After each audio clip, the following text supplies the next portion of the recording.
Salve, salve, nação rubro-negra, aqui Marquinhos Assunção, chegando nessa quarta-feira para trazer as últimas informações e as principais notícias do rubro-negro mais querido do Brasil e do mundo, o Clube de Regatas do Flamengo.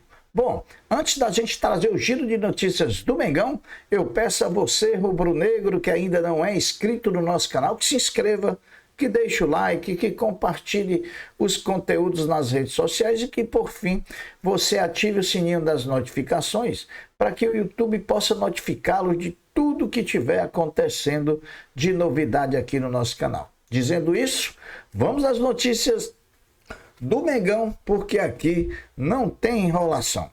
Depois da folga da segunda-feira, após a vitória massacrante diante do Corinthians, o elenco rubro-negro se reapresentou ontem, terça-feira, pela manhã no CT Ninho do Urubu, onde Felipe Luiz iniciou assim a preparação para a partida de amanhã, quinta-feira, em São Luís do Maranhão, estreia na Copa do Brasil contra o Botafogo da Paraíba.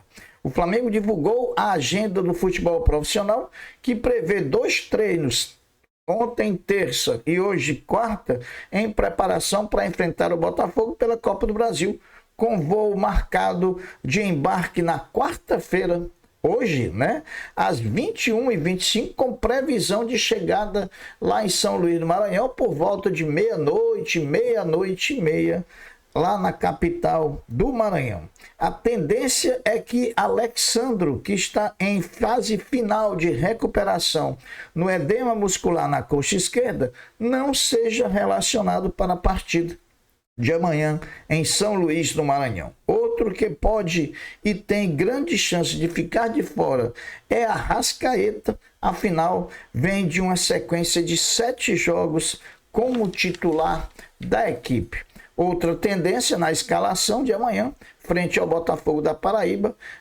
é que pelo menos um dos 2 zagueiros titulares, Léo Ortiz e Léo Pereira, seja poupado, visto que são os atletas com a maior minutagem com Felipe Luiz no ano. Léo Ortiz atuou já por 1.678 minutos e Léo Pereira por 1.648 minutos. Um dos 2 pode ser poupado e aí deve jogar Danilo. Os jogadores Bruno Henrique e Luiz Araújo foram homenageados pelo Flamengo ontem após o treino com placas comemorativas relativas ao número de jogos que eles já disputaram vestindo o manto sagrado rubro-negro. Bruno Henrique completou diante do Corinthians 300 jogos vestindo o manto sagrado e Luiz Araújo completou 100 partidas vestindo esse manto lindo. Sabedores de que não conheceremos a escalação oficial, a não ser 1 hora antes da partida começar, quando oficialmente ela é anunciada.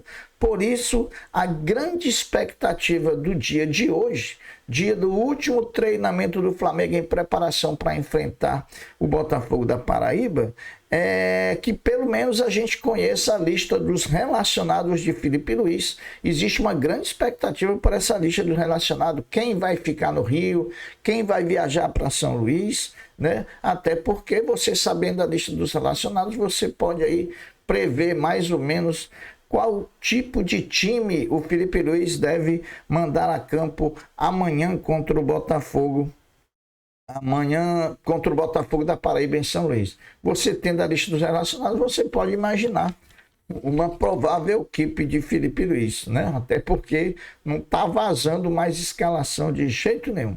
Por isso, o Flamengo realiza hoje, quarta-feira, à tarde, às 15h30, a última atividade que definirá o time titular e também os relacionados. Diferente de outras vezes, o Flamengo, hoje, quarta-feira, viaja a São Luís, deixando o Rio de Janeiro às 21h25.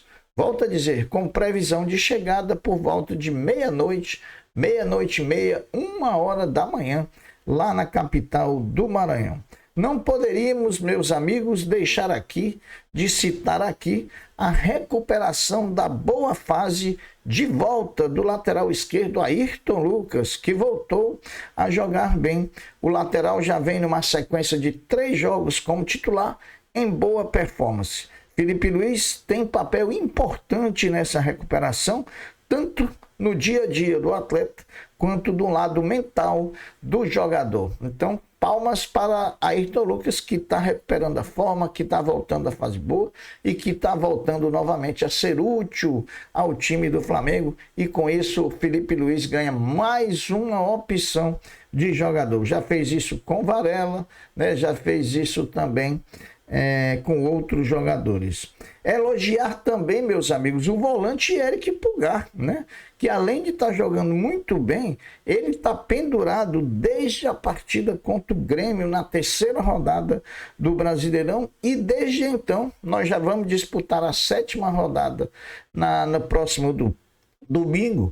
E o Flamengo, e depois que ele tomou o cartão contra o Juventude, o Flamengo já enfrentou que ele tomou contra o Grêmio, o Flamengo já enfrentou o Juventude, o Vasco e o Corinthians, sem o chileno tomar o cartão que ele tirará da próxima partida. Então, já há 3 partidas que Eric Pulgar está pendurado pelo cartão, não toma cartão e continua jogando.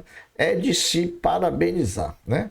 O Flamengo Basquete voltou ontem, terça-feira à noite, às quadras do NBB 2024-25, quando no Tijuca Tênis Clube enfrentou o Caxias na partida 3 da melhor de 5 e dramaticamente conseguiu vencer por 78-77. Não sei o que está acontecendo com o basquete do Flamengo, mas fez outra péssima partida, jogadores muito dispersos, muito apáticos, e por pouco não perderam novamente para o Caxias. Agora vão ter que ir a Caxias e na sexta-feira jogar o jogo 4.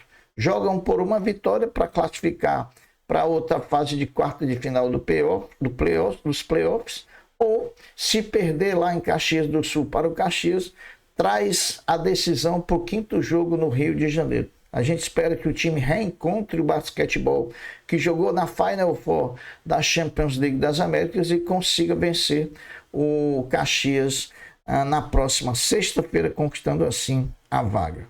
Ontem à tarde foi dia também de decidir uma vaga na final da Copa do Brasil Sub-17.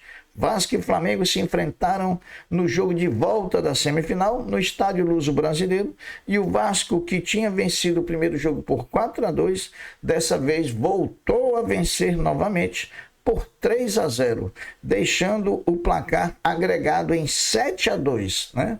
Um placar muito grande para uma categoria que vinha sendo muito elogiada pelo Flamengo. Agora o Vasco vai decidir a Copa do Brasil Sub-17 em jogos contra o Bahia. Então tá aí o Flamengo, uma péssima fase final da competição da Copa do Brasil Sub-17, levando 2 goleadas do Vasco da Gama na semifinal.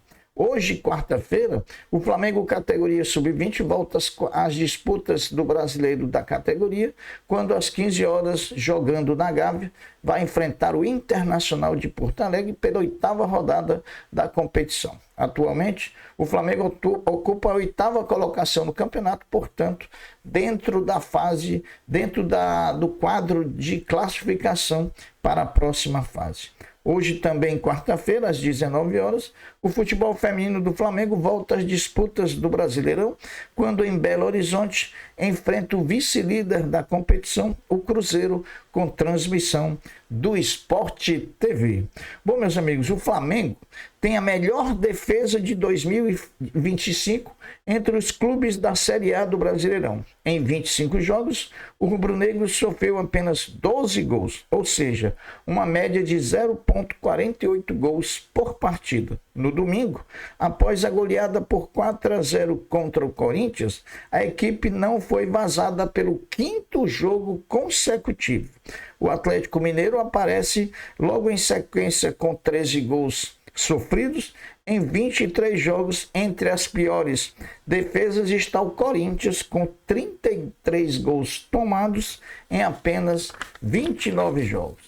Bom, o Flamengo convocou os integrantes do Conselho Deliberativo do clube para uma reunião extraordinária no próximo dia 5 de maio, a próxima segunda-feira na Gávea, onde será debatida uma possível alteração no Estatuto sobre a formalização de reuniões híbridas do próprio Conselho Deliberativo e a chance de alteração para votação remota no Conselho Deliberativo e no Conselho Fiscal. Então, é um passo que está se dando, né, para que a gente possa assistir, para que os conselheiros possam assistir de forma oficial às reuniões de forma virtual e também possam votar de forma remota nessas votações do Conselho Fiscal e do Conselho Deliberativo. Uma boa, nós temos que andar para frente. Nós temos que fazer a reforma do Estatuto para que a gente possa permitir conceder esse tipo de situação ao nosso Estatuto. Reforma do Estatuto urgente. O Flamengo tem 4 dos 10 jogos com a maior renda no Brasileirão até agora. Veja quais são. A primeira renda é Flamengo 4, Corinthians 0, com 4.472.000. A segunda é Vasco 0, Flamengo 0, com 3.306.000. A quarta, Flamengo 1, Inter 1, com 3.150.215. E a nona, Flamengo 6, Juventude 0, 2.296.245. Depois de ser eliminado da Copa do Brasil Sub-17 ontem pelo Vasco da Gama, o Flamengo prepara-se agora para disputar o Campeonato Brasileiro da categoria. O time rubro-negro estreia no dia 14 às 15 horas na Gávea contra o Grêmio de Futebol porto-alegrense. Bom, meus amigos, a terceira fase da Copa do Brasil começou ontem com a realização de 5 jogos, né? Retrô de Pernambuco 1, Fortaleza 1, Internacional de Porto Alegre 1, Maracanã do Ceará 0, Maringá 2, Atlético Mineiro 2, São Paulo 2, Náutico 1 e Fluminense 1, Aparecidense 0. Então, foram esses os resultados das partidas disputadas ontem. Hoje, o Flamengo faz seu último treinamento.